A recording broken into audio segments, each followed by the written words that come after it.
કરજણ ખાતે રાષ્ટ્રીય પરશુરામ સેના કરજણ તાલુકા દ્વારા પહેલગામ આતંકવાદી હુમલામાં મૃત્યુ પામેલા મૃતકોની આત્માને શાંતિ મળે તેના ભાગરૂપે વિષ્ણુ હવનનું આયોજન કરવામાં આવ્યું।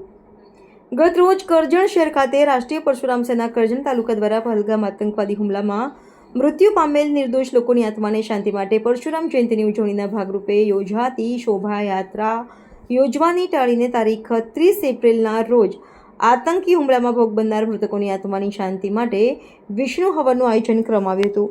રિપોર્ટર નિર્મલસિંહ ઠાકોર, શિનોર સમાચાર ન્યૂઝ, કરજણ।